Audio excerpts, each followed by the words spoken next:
Okay. Hello, everybody.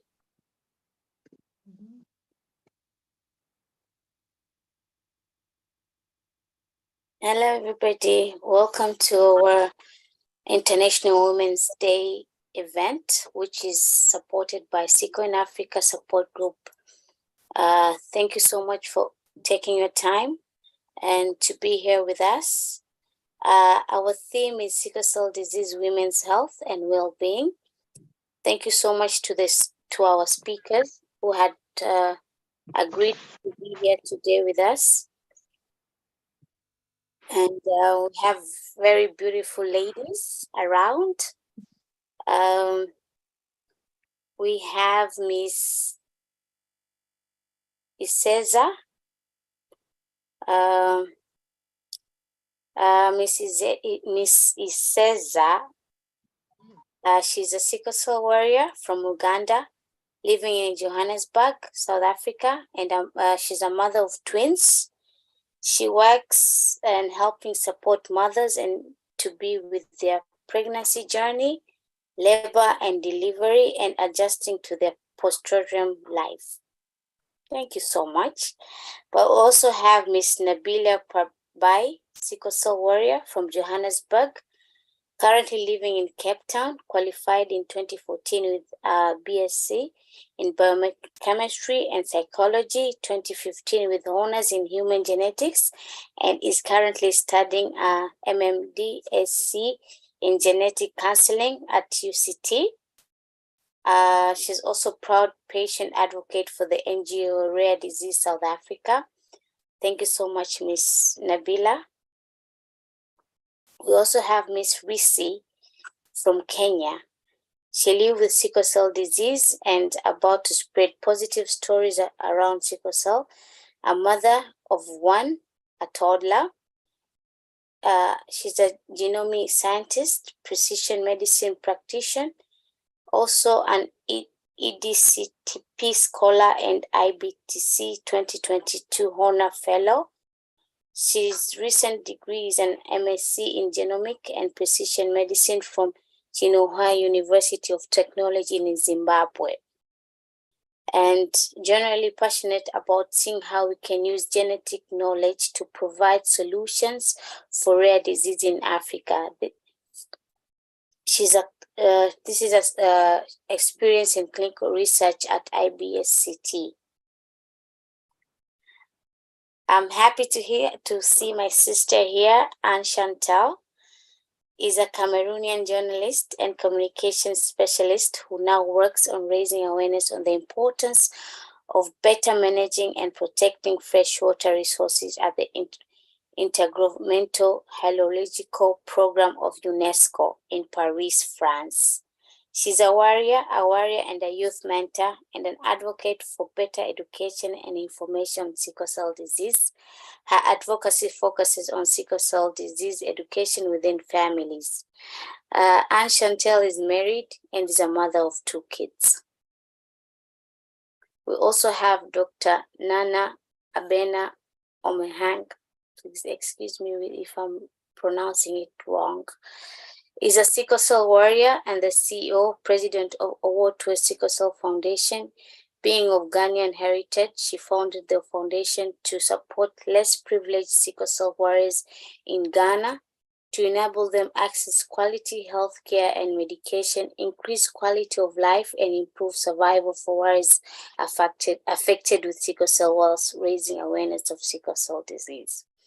Dr. Hasse has a doctorate degree in public health, MBA, MHSA, and BSBA. She has experience in healthcare clinical research, hematology, oncology, and a sickle cell advocate and research. She is based in the United States, Atlanta, Georgia, and working with the Centers for Disease Control and Prevention as a public health organization, operations and research analyst. Her goal is to bring more love, strength, and positivity to most warriors battling sickle cell disease.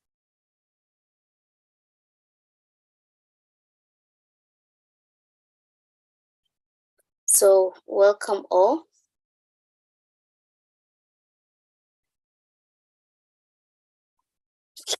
Please welcome all, and I'm very happy to be here and speaking matters about women and sickle cell disease. And myself, I am Arafa Salim Said.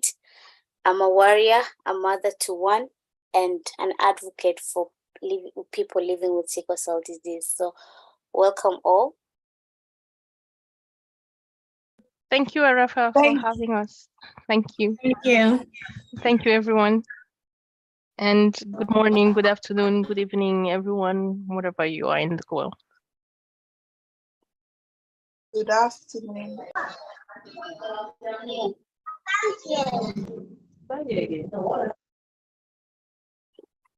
Sorry, I see there's something in this chat.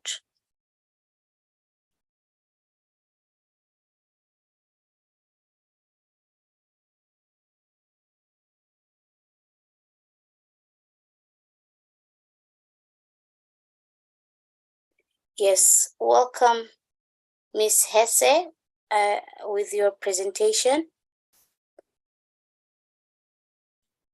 Thank you. I'll go ahead and share my screen. Thank you.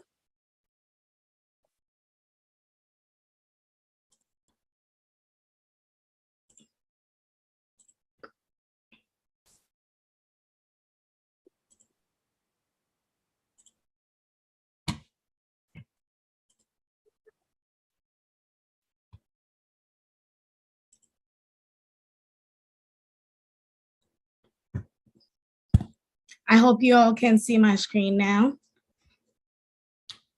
Yes, we can. Please go on. Yeah, so my name is Dr. Nana Abena Ohementanyasi Hesse. I go by Dr. Hesse so that we will not have a mouthful. I'm the CEO and the president of our Sickle Cell Foundation. So today we'll be talking about sickle cell disease and women health. There are most of the other slides. I'll just not elaborate more on it because there will be other speakers on that. So when we talk about sickle cell disease, sickle cell is a genetic condition that is present at birth. It is when a child inherits two abnormal hemoglobin genes from its parents. So when we talk about sickle cell disease is different from the trait. The person with a disease and the person with a trait are different. The person having the trait takes the abnormal gene and sends it to a baby. So a baby inheriting two traits, it what forms the sickle cell disease. So with the types of sickle cell that we have, the most common ones are HBSS, HBSC, HB beta thalassemia, and the HBSD, SC, and SO are mostly uncommon. It's mostly diagnosed through blood testing and genetic testing. Most of the symptoms that comes with sickle cell are pain, crisis, organ damage, severe complications, infection, acute chest syndrome, and stroke.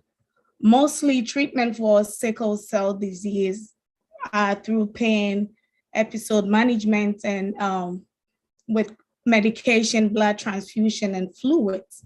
For now, the most recognized cure for sickle cell disease is bone marrow transplant or stem cell transplant. And there are other studies that are in the pipeline, like gene editing. Mostly, weather and dehydration is one of the common things that trigger sickle cell. Prevention of sickle cell will be genotype testing before marriage or having babies. So we'll look at how sickle cell affects women's health. So when it comes to women's health, sickle cell really affects women through menstrual cycle. There can be delay in puberty, there can be heavy periods, there can be more pain during crisis, before and during the periods. So when it comes to people or warriors with sickle cell, menstrual cycle issues are different. It's not like everyone. Sometimes it can be delayed at the age at which you have your puberty. It can be linked to heavy periods or more pain during your periods. Also with older women with sickle cell, because of the pain crisis, frequent pain crisis, and medications that they take, they end up having organ and tissue damages and other related blood pressure in the lung, chronic diseases, liver diseases, heart problems like ulcer, open sores, and blood clots. So when we talk about sickle cell in women and sickle cell in general, one of the most important things is to choose the health of yourself and your future children overlap. So when it comes to marriage and dating, it is advised that there is the need for genetic testing before marriage and before deciding to have a baby, because you would have to know whether you have the trait or you have the disease. And then you would have to know which partner you are choosing to be able to have a compatibility that will not let you have children that will end up having sickle cell disease. And also when it comes to sexual health, most women and people with sickle cell have pain during sex and everything. And this is due to the fact that sex is kind of seen somehow, somewhere as a strenuous activity. There's exhaustion and having sex depending on what is done and all the craziness sometimes that comes with it. So women with sickle cell are mostly advised not to go over the roof during sexual activities, but just work with what works for you. Some women have come to the point of, trying to take it calm and drinking water before and after and during sex as well. When it comes to the case of fertility with sickle cell, women with sickle cell mostly have issues based on medication that is used to treat sickle cell. Example for hydroxyurea, when you are taking hydroxyurea as a woman, you are advised to stop taking it for about 3 to 6 months before you start having your babies, because it has a side effect of making you not being able to have a baby. And this actually goes a long way to affect fertility in women. And then women with sickle cell are noted to have high risk pregnancy, which one of the speakers will highlight more on sickle cell and pregnancy. So when we talk about sickle cell comes along with a lot of stress, mental health, and all that, because most women with sickle cell can have the problem of depression, anxiety, stigmatization, and all that from the community, which in the long run tends to affect their mental health. Also, there is a question of, can you take part in sports and fitness and exercises when you have sickle cell? When you have sickle cell, it's not preventing you from taking part in sports and fitness and exercises, but you have to know what to do. And for women with sickle cell, especially, it is advised that you do not take part in strenuous exercises and activities and intense exercises.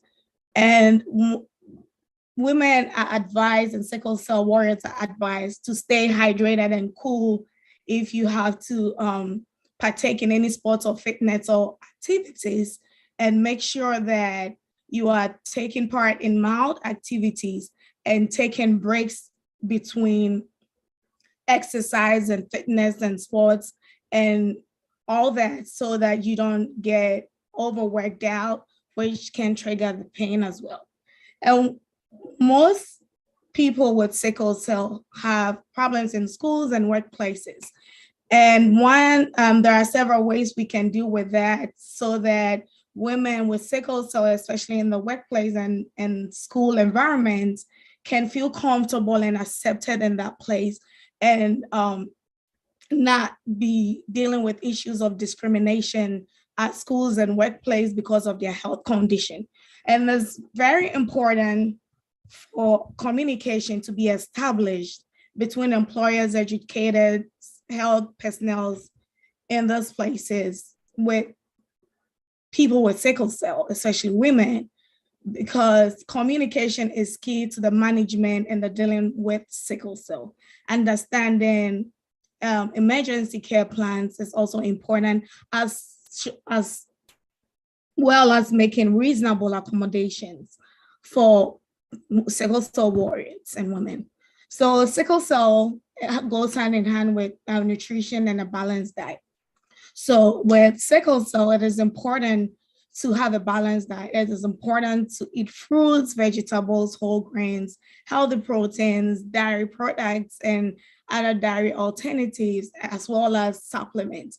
When it comes to the issue of supplement, it is important to speak to your healthcare provider as to which supplement is good for you, and not just jumping over any over-the-counter supplements. So I'll move on to talking about care transition from childhood to adulthood for sickle cell disease. When kids and have sickle cell, they are mostly cared for by their parents. So most of the responsibility, it's on their parents as to the kids. So they make sure that the kids is okay, the kids are going to the hospital, having checkups and everything. But as kids grow up to become adults, they should be able to deal with making sure that they are taking responsibility for their own health. And some of the ways that we can do that is to prepare ahead of time. Time is of essence in this situation, that you know that now you are going, maybe you are moving into a school, you're moving into a different place where maybe your parents will not be there or other relatives will not be there. At least have a year ahead or more time to plan on what I'm going to do, how I'm going to find a specialist doctor. And when we talk about a specialist doctor, mostly it's important for sickle cell warriors to find a specialist, somebody who understands the disease and know how to treat it, like a hematologist and oncologist are the most important specialists that mostly are recommended for treating and working with sickle cell warriors. Also, it is important to find emergency medical centers. Where am I now? What is the nearest emergency medical center? Does the center have a sickle cell center, or do they understand the sickle cell disease and the management of the disease? Because there are a lot of situations where there can be an emergency center, but they don't know how to treat sickle cell patient. So you can go to that emergency center, but there can be a long wait time whilst you are in pain because they are not putting priority on sickle cell at that point. But for instance, in Atlanta, Georgia, Grady is noted for sickle cell treatment. Anytime you walk in there with sickle cell pain and crisis, they make sure they deal with you within the shortest possible time at the sickle cell center. So you can look for something like that, that they understand the disease and they understand that when you are in pain, when you're having crisis, every minute counts to you receiving medical treatment or medical attention. Eating healthy and staying hydrated. I cannot stop emphasizing more on staying hydrated. Drinking water and fluids is very important in your life as you become an adult and take care of yourself, and eating right, eating foods that you will get that balanced diet and get all the nutrients and vitamins that you need from it. Also, bear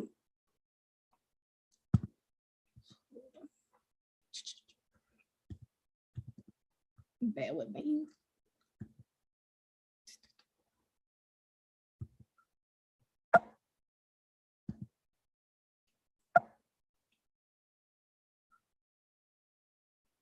Also, we talk about having enough sleep. Sleep is of essence to every sickle cell warrior. You have to get enough sleep for your body to relax and for you not to overstress the body and in all situations. You need that rest for your body to be able to function well. Without the sleep, it can trigger your pain crisis. And dealing with stress, I know when it comes to, especially most women and most sickle cell warriors complain about being a burden to their families and loved ones and all that, because they are frequently going to the hospitals, they are frequently getting sick and all that. But that is a part of the journey. You have to embrace that. You have to deal with it in a positive way. And it's also important to seek support. Support from loved ones and friends are very important. Let them understand the situation. Talk to them. It doesn't matter whether you feel like you are being a problem. If they love you and they understand you, they will work with you. So we'll look at sickle cell health and well-being and quality of life. We have to know what triggers sickle cell. And most of the things that trigger sickle cell are dehydration, extreme hot or cold temperatures, overexertion, intensive exercise, infection, low oxygen location, stress, unbalanced diet, lack of medication and healthcare. I will talk more of lack of medication and healthcare because most people do not get access to the healthcare and the treatment and the attention that they need for their health. They are not able to afford most of the medications and all that causes the problem. So being able to seek healthcare and getting your medication in check is really important, because that is one thing that triggers sickle cell. And like I said, hydration is key to sickle cell. And to be able to manage sickle cell well and lead to a better life and quality of life, you would need to have a pain management plan, which is mostly put together by a doctor or a nurse. And that pain management plan is important because it will help you to know when to take the medication, what medication to take, what dose of the medication to take, and what do you do when the pain gets worse. Like, okay, when you feel the pain is within maybe 0 to a 1, take this medication. When the pain doesn't go down and it goes up, you can take, there's a medication you have to take. And then when it's worse, you need to go to the hospital, or what do you have to do? That is important. That is part of all the pain management plan that helps to live with sickle cell and have a quality of life. Healthcare and regular visit is also an important part of living healthy with sickle cell. Healthy habits, support groups, and advocates, like I said before, get all the support that you need from NGOs, from advocates, talk to people, family, friends, talk about it, because there might be issues that you might think it's a problem to only you, but it might be something that someone has dealt with before, and we can all learn, share ideas, stay educated, and all that. And as sickle cell warriors, it's important to have a positive mentality and self-esteem. Believe in yourself. Yes, you're a warrior. You can do this. Sickle cell cannot let you down. Sickle cell cannot make you less of yourself. You are strong and you can do this. You can beat sickle cell down 100%. Thank you all. And I'm ready for any questions. Thank you so much. This was very informative. Thank you so much. As time actually is not on our hands, we are going to introduce Miss Rosie.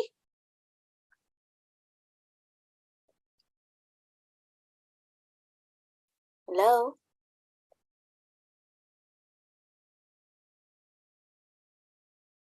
Miss Risi, are you here? Oh, hello. Yes, welcome, dear.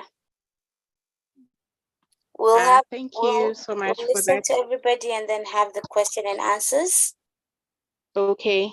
Okay, So thank you. I'll just switch on my camera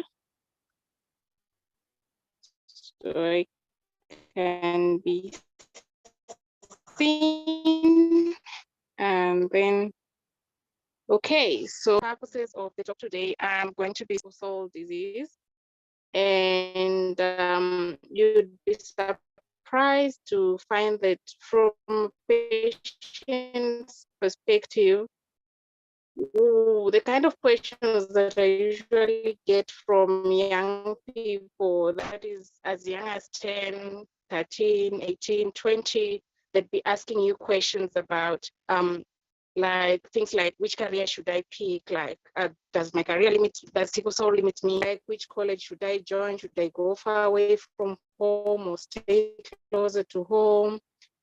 Questions like, will I be able to get married and have kids? You know, things like those, and things like being able to exercise in the gym and what. So to an ordinary person, this might seem like very trivial. Who is young and living with sickle cell disease, these are very, very key questions, because the answer to these questions might determine the difference of whether this person gets to even live or have a positive perspective on life and get to see the next day. So you find that even though it is quite underrated, mental health is a very important factor when it comes to living a positive life with sickle cell disease.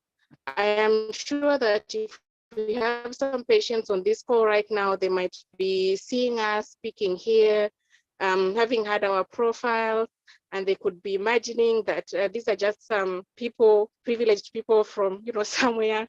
But I'd like to let them know that we're just normal people from ordinary average families, and the challenges that you're facing right now as a young person, we have actually faced those challenges. We have gone through them. We are trying to navigate them even right now, and you are not alone.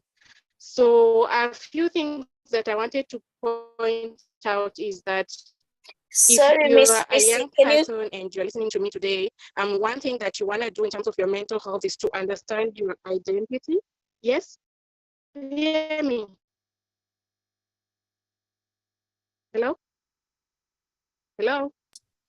Can you switch off your video so we can hear you nicely? It's been breaking out. Okay, okay. Is that better now? Yes, that's better.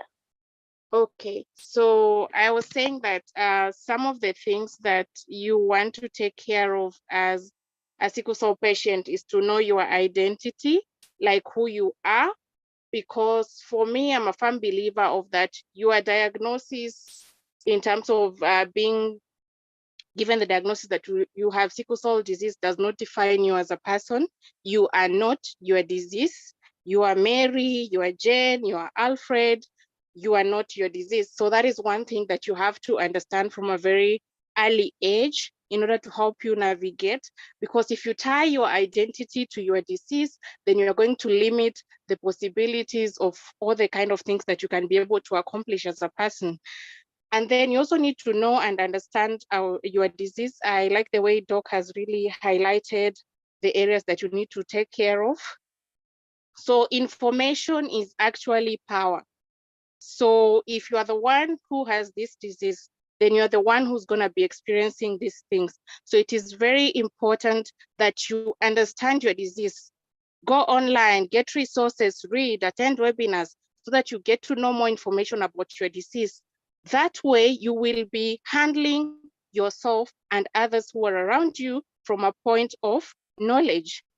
Then, if possible, because of these many questions that we usually have as warriors, due to maybe the society is speaking to you, your peers are speaking to you, and most of the time the speakings might not be that positive, and you might not have a very strong support system to sort of shelter you from the things that are coming. So it is advisable that you go for counseling, seek counseling where necessary, go for therapy so that you can break down these things that are trying to dim your light, these things that are discouraging you, these things that are actually interfering with the quality of life that you get to live.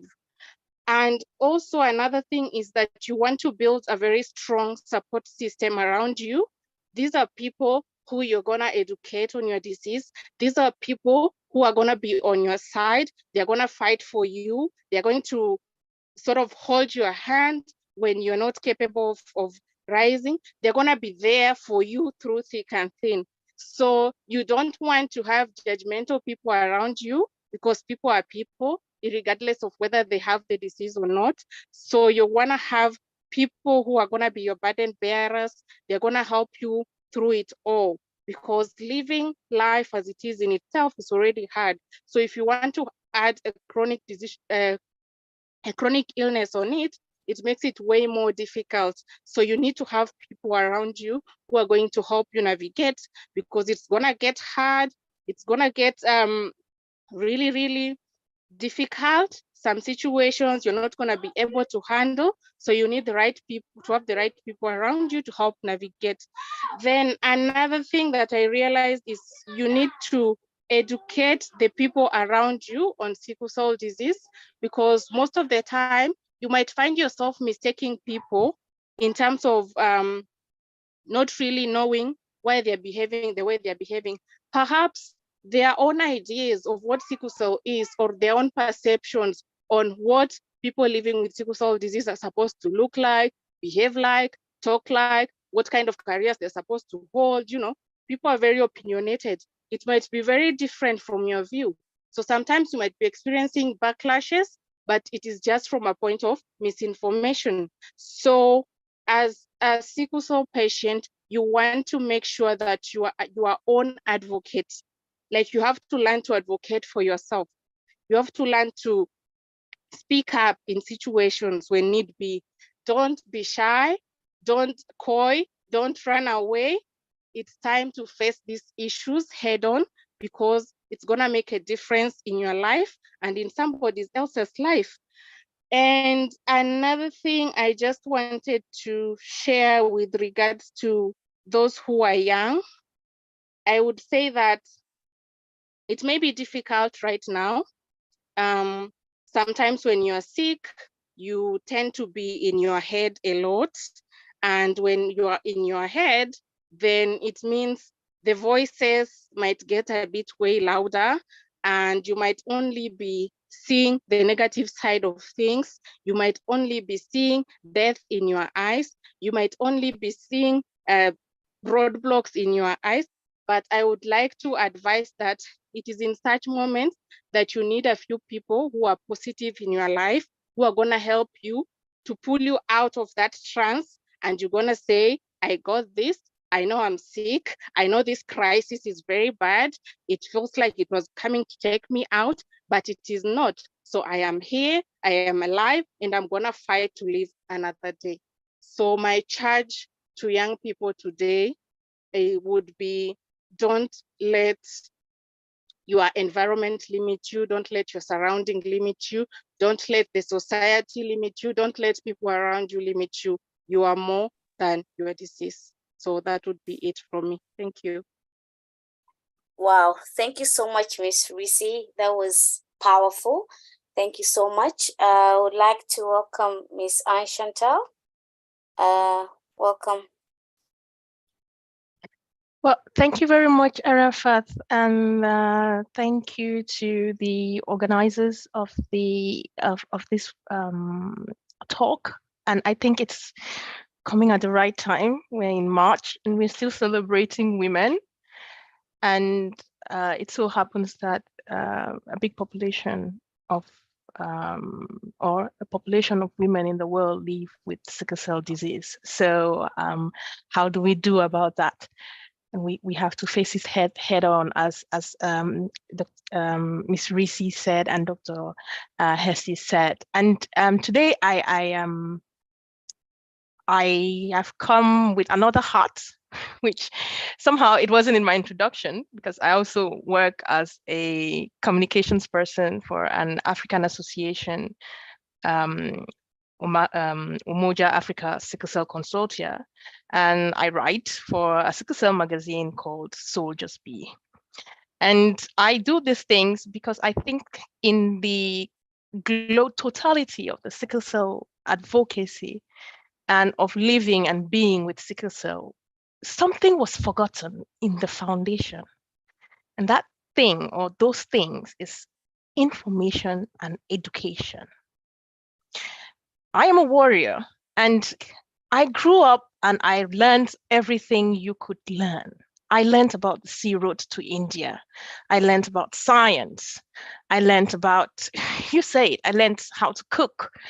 But nobody taught me in school about sickle cell. How about that? Nobody taught me about living with sickle cell. Nobody taught me that there's something called sickle cell, and this is how it acts, and this is how it is, and that's how it's going to affect all of your life. And it is, for me, totally insane that in a continent like, I live in Paris, in France, but I'm African and I'm from Cameroon. And let's just take Africa, for example. And let me just give a rough statistics. Now,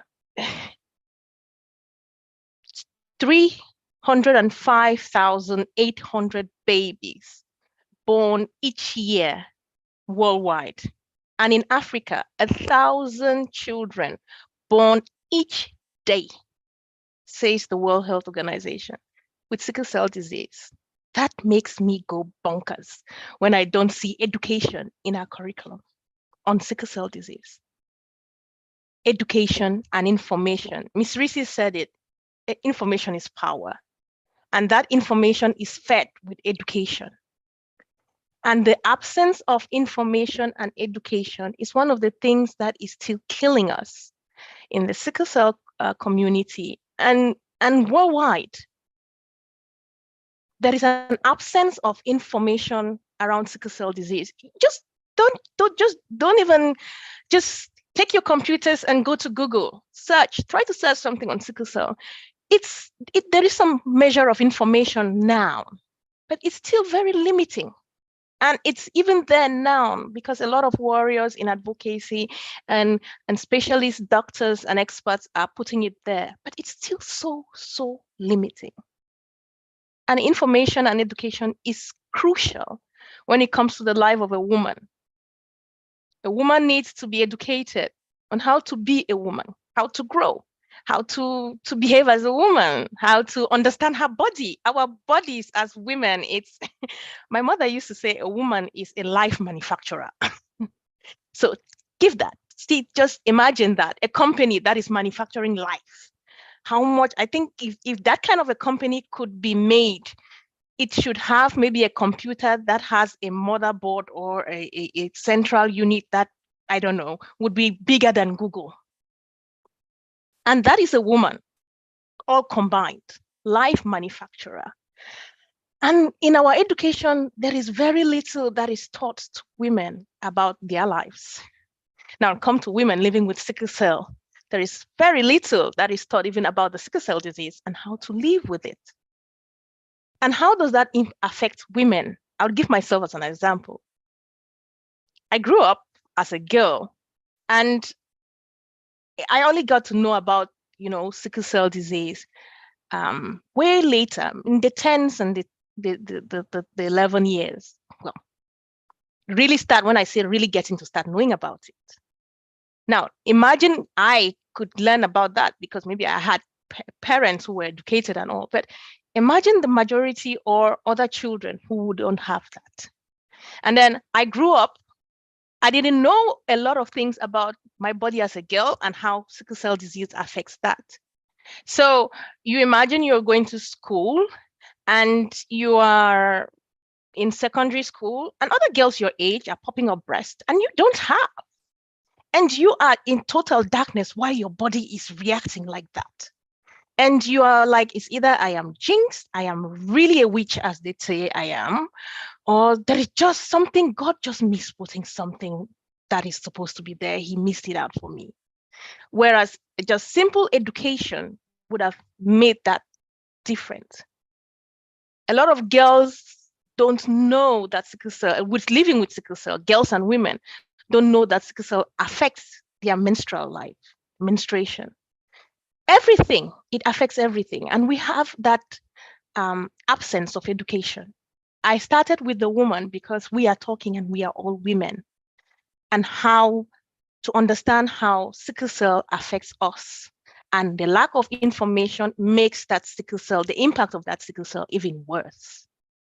Because there are certain things that if lots of us had known from very young ages, I'm sure we would have arranged and phased out and planned our lives differently. Now, that is it for the woman. Now, let's come to caregivers. It is amazing that in 2023, we still have caregivers, and especially in hospitals, that are not educated on sickle cell, yet they work with people living with sickle cell. I have had to be given an emergency delivery because the nurses, the doctors around me at that time didn't understand. I kept on telling them, I don't have COVID, I have sickle cell, and I'm having an acute chest syndrome, but they didn't understand it. And I was just given the full COVID protocol. And that is because of an absence of information. I believe that in this, in the whole battle to eradicate sickle cell, information, education has a core place. If our caregivers, our health experts are not informed and educated on sickle cell and how it applies and how it shows itself, it affects everything. It affects the way the health services are provided. It affects the relationship. I live in France, and I have warriors I've met who are afraid to go to the hospital because they tell me when I go there and I tell them I am really in pain, the nurses tell me I'm a junkie. I just want painkillers because they don't understand the level of pain a warrior can bear. There are women, I know of them, who going to the hospital is already a scare because when they want to go, they walk with an encyclopedia their whole life, because they have to educate the nurses each time they walk into a ward, each time they go for a consultation. And that's painful on the side of the woman, because you're going to a hospital to go and have some measure of relief and not going to go and become teacher. And imagine you have to be doing that with each and every nurse or with each and every medical person you meet. So we need information. We need education in every sphere. And education and information on sickle cell disease is essential. It is essential for the women as well as for the men. It is essential for communities, because if we had communities that were educated on sickle cell, we had community leaders that were informed about sickle cell, I bet you stigma would reduce, because people would then understand that, why are we stigmatizing these people? There is no reason for stigma. This is not a cultural thing. This is a genetic thing. They didn't buy it. They didn't decide to have it. And even if we have better information and education on sickle cell, it affects also policy. We have policy ministers and people in policy who don't know anything. And that's why we are still living in countries where there are people living with sickle cell disease, but in employment, there is no, I am yet to see a country where in their employment laws, they are putting people with sickle cell disease or other genetic rare diseases in their discussions, and making things and making policies that would include them. And we need that. And that's why I thought I should, when I was invited, I said, well, I'm not an expert, I'm not a doctor, but I'm a journalist and I'm a communications person, and I teach. And I believe that education, information about sickle cell disease is something that is key. Information is power, and information is fed with education. If from us, the women, to the men, to children, to our communities, to our health providers, and to our policy givers, everybody, every system is fed with appropriate education and information on sickle cell disease, I bet you the lives of warriors all over the world will be a tad much, much better than it is now. Thank you. Wow, thank you so much, Chantel. Thank you so much. That was amazing, and thank you so much. And we would like to welcome Miss Nabila. Welcome.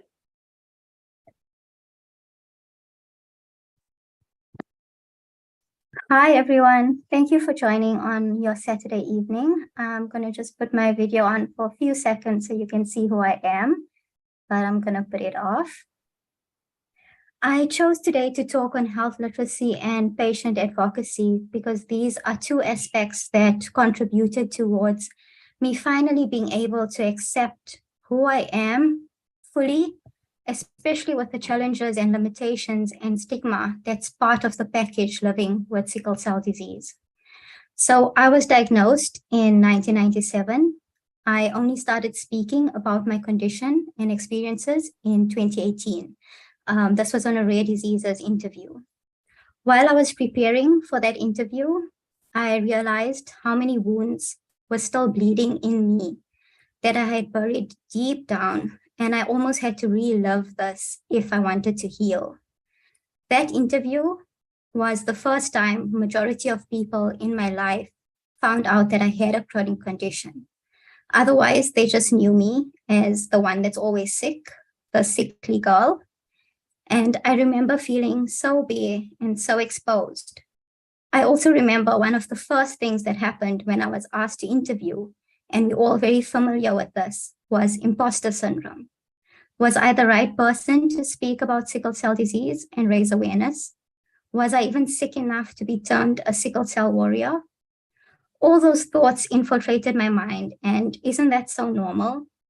Because how many times have we felt that we need to overcompensate for what we lack in health abilities to prove our worth to people, whether in our personal relationships or our professional relationships? Prove our worth before they see us sick, before they get to know that we're patients. Today, I'm able to talk to you all from a place of strength, thanks to a support system consisting mainly of females who cared and who motivated me to recover each time, that had hope in me when I didn't have any hope for myself. And that's why these webinars are so important, because we can take from it lessons and inspiration to help us feel emotionally supported. And I hope through these talks, mentally supported too. There are countless times where sickle cell turns us, for lack of a better word, into victims. Whether the room is too cold, or we climb too many stairs, we didn't manage to drink enough water, we pay severely for it. It's so disempowering when you're doing everything you can mentally, when you're doing everything you can, and mentally you're fully capable, but physically your body has these limitations. That's where health literacy came in, to fill that void and to become empowered to handle those limitations. A brief definition of health literacy is a dynamic, interactive process where knowledge is used to influence or take action of one's own health or to address the various factors determining healthcare. It was so important in my personal journey not to become passive and let my condition just happen to me. While it defines so much of my life, it also makes the good parts, the happy moments, the achievements, and the goals mean so much more. It took a long time to find what worked for me in terms of maintaining my health, managing my pain, avoiding flare-ups, and to give in when my body needed rest. Once I was able to have that self-awareness and experience of my condition, I could then advocate harder for what I needed. And although listed as different topics, health literacy and patient advocacy go hand in hand. There was a time in high school where I was continuously in and out of hospital. I missed 2 terms of school, and every day was becoming more challenging to get through. I wanted to drop out. I sat in the principal's office, who was also a female, and this was with my mom, and I cried telling them that I don't have any more fight left in me. The principal, she wouldn't have it. She said that they don't know how to help me, but they're here for whatever sort of accommodation I needed in order to complete school. I must help them to help me. My mom used to leave every day, middle of a work day, to fetch me from school as soon as I felt sick. And eventually she left work completely to help take care of me. And that's how I was able to finish school and matriculate. When I was in my 3rd year, I also got severely ill. I needed assistance. The faculty wanted me to drop from doing a BSc degree to a BA degree to lessen the load. But what they didn't understand, it wasn't the intellectual load. It was the physical toll that it was taking on my body. I was able to advocate for myself and tell them what accommodation I needed. During my honors year, I also spent more than a month in hospital. I had to choose not to continue my master's straight after I graduated and spend that time recovering. What I lost then in career goals, I found purpose with rare diseases. And after many years, I came back to study genetic counseling to help people during their diagnosis, to understand their genotypes and family planning. And I'm very excited to also do my research, which is patient-centered in sickle cell. But I just want to bring out a few points from this, which is that asking for help is never a weakness. It's a strength, despite whoever might make you feel otherwise. It's a very important survival strength. And secondly, to surround yourself with people who believe in you at times you may not have the energy to advocate for yourself, but your people, your tribe, they'll do it for you until you're able to do so for yourselves. There are times when my mom or close friends can see before me that I'm going into a crisis. It's so exhausting to explain ourselves to family members, friends, general public. It's something we can't avoid. And in order to have those courageous conversations without it draining us more, we need to be grounded within ourselves and educated about our condition, our needs, and what we have to offer so that the generations after us can maybe have it better. Through working with Sickle Cell Support Group and rare diseases, we create short video clips, articles on what sickle cell is, how to support someone with a chronic condition, and trying to break down the myths. If I have to think about school years alone, simple things like not having to carry a heavy school bag, not sitting in the sun during events, not stigmatized and being called lazy when we couldn't take part in some physical activities, being able to advocate and raise awareness so that children don't feel more isolated, that sounds like a much better world to live in. In everyday life, those homemade rehydration solutions, maybe using lighter electronic devices compared to carrying around files, shower stools for those fatigue days. We have to learn what can take burdens off us and share it among each other and with our healthcare teams to be able to have a more effective and sustainable system. The first-hand experiences that we have foster credibility and trust. Through being a part of Rare Diseases and the Sickle Cell South Africa support group, I've been privileged to see the learned resilience of patients for so many of us. What brought us the greatest pain has also been the means of guiding us to a very fulfilling purpose. And our voices do make a difference, even if it's just within our social or work circles. I want to end off by saying that I read empowerment in French is drawn from two phrases, power over and power to.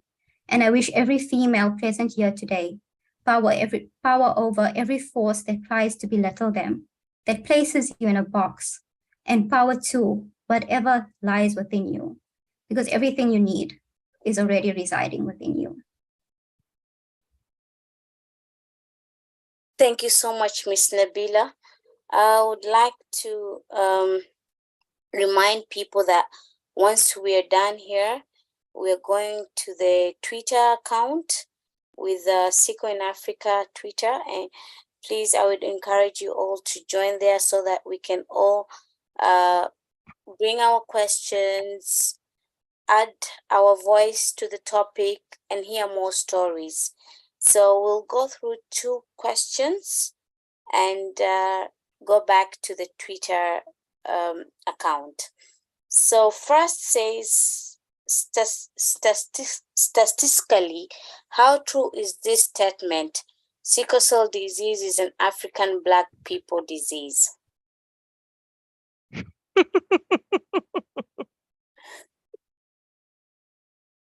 Laughing over that statement.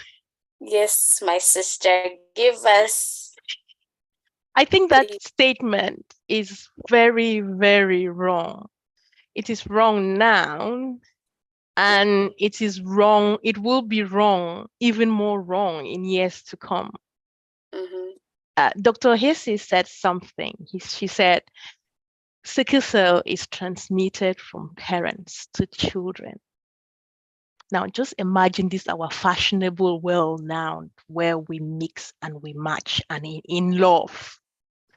So I have a son who is Cameroonian. He marries a Canadian, and he's a trade person. Maybe that Canadian too had somebody in her bloodline who is a warrior, and so the person is straight without knowing it, and they get married. They have a nice Métis kid who has trait from both sides. What would that happen?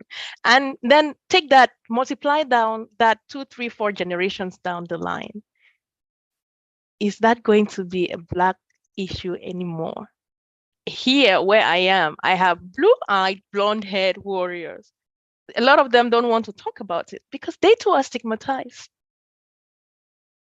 But it is no longer a Black thing. I couldn't help myself when I saw the statement made from the White House. That was last year, and some part of the paragraph, I think towards the end, it was like, sickle cell disease affects most Black and brown skin. And I just commented immediately and I said, sorry, White House, sickle cell is no longer Black, brown skin issue. It's a global issue. And because of lack of information and education, it's going to even be bigger. Because imagine more children being born. If 308,000 or 305,000 children are born, babies are born every year with sickle cell disease. Imagine those babies growing up, surviving. A part of it, let's just imagine 1,000 of them surviving, and then marrying trait people, trait children, or trait persons who don't even know that they have it. Let's imagine how that math is going to go. So it's no longer a black-brown thing. It's a global thing. And I think that this thing about black-brown thing has made the policy around sickle cell care very slow. The earlier we snap out of that thing and we say it's no longer a black and brown thing, the better it's going to be for everybody. Because if sickle cell was an originally white, pardon me, maybe there are people there, but I studied history. If it was an originally white-skinned thing, I'm sure somewhere along the line would have had a cure. Thank you so much, Chantel. I think we have a Cesar we should hear from a Cesar, and we directly go to the Twitter account. So welcome, Miss Cesar. Hi, thanks for having me. I'll show myself for a second, as Nabila did. Yeah, here I am. I'm Cesar Kirande Hall. I am a sickle cell warrior, mother of 2, and I'm married and I'm a doula.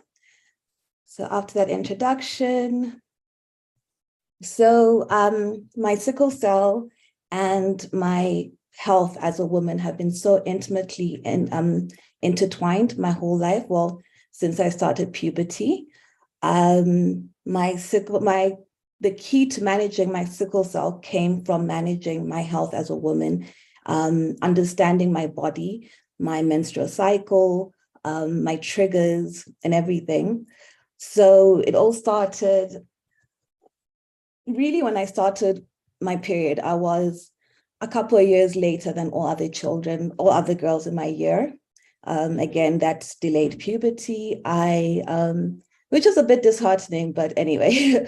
Once I started my periods, it was horrible. I started getting, with every third period, I was in hospital for about 6 to 8 weeks with another week or 2 long recovery, which was horrible. To keep up at school with this was just horrible.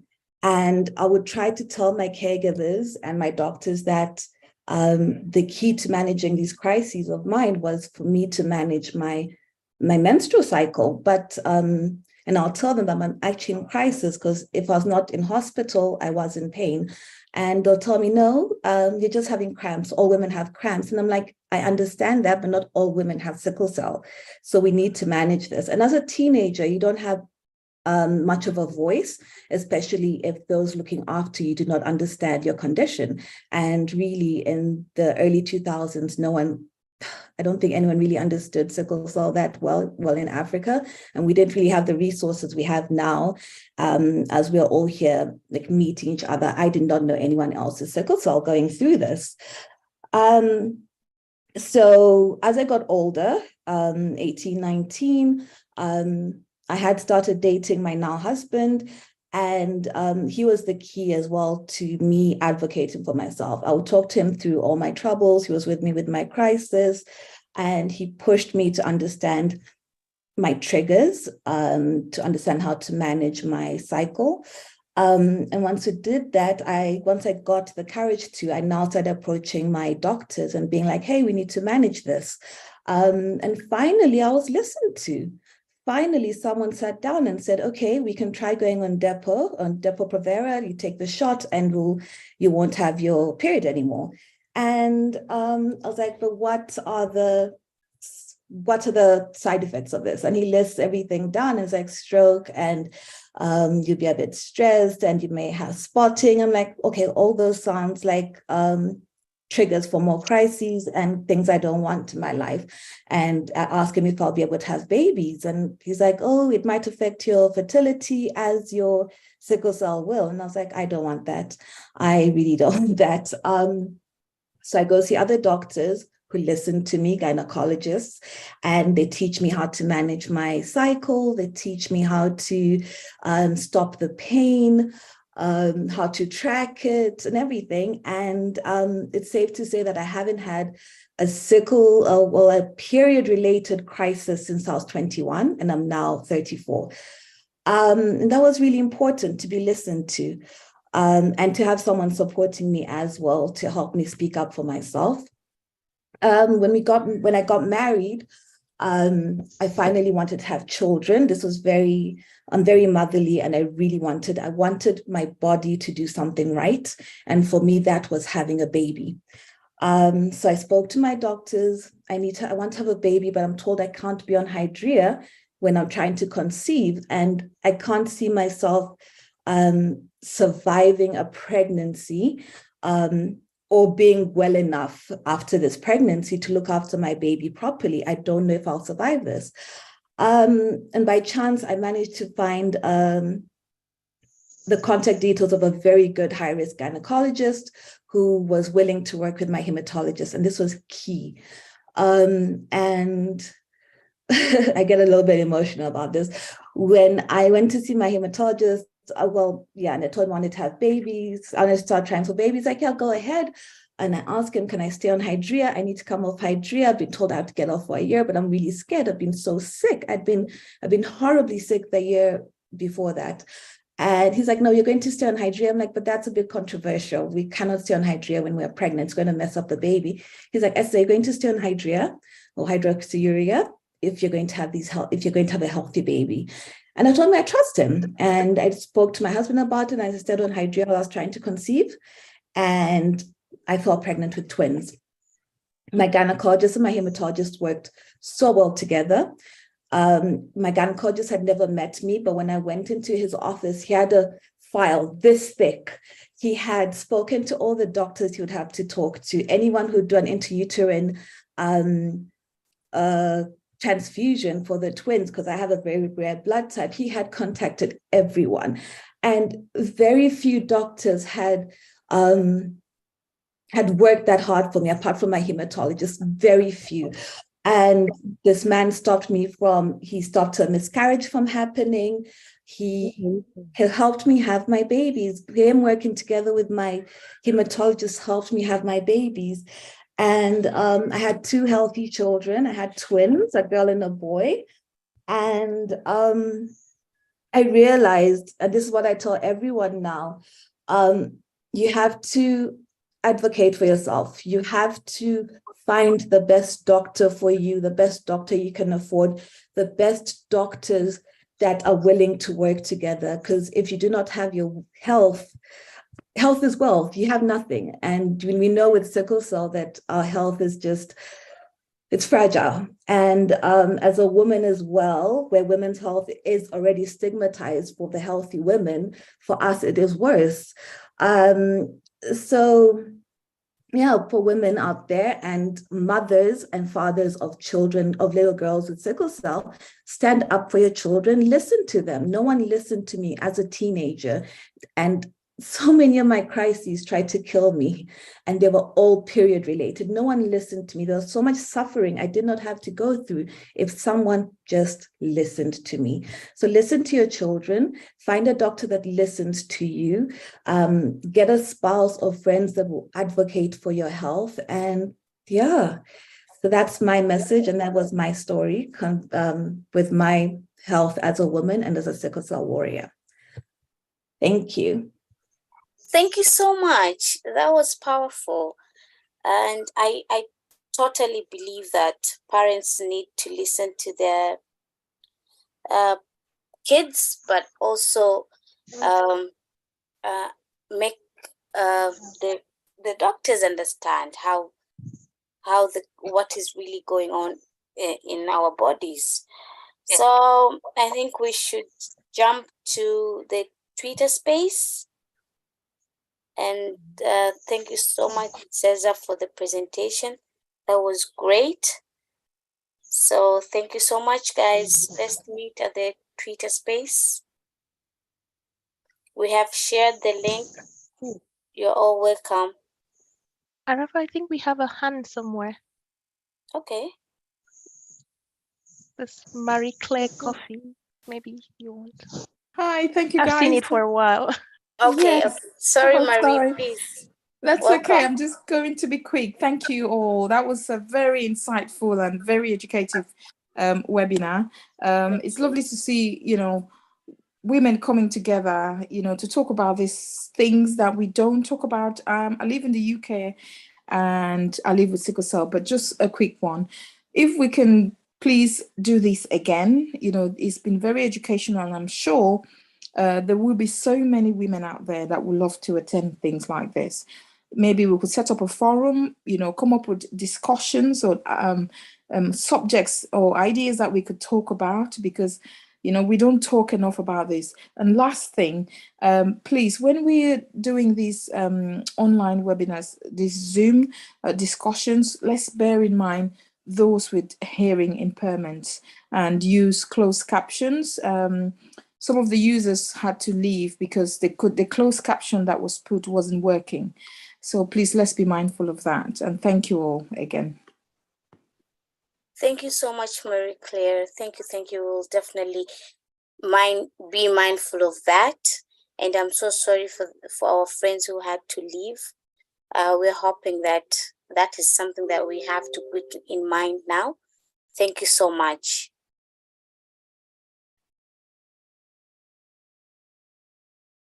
You're all welcome. So let's meet at the Twitter space.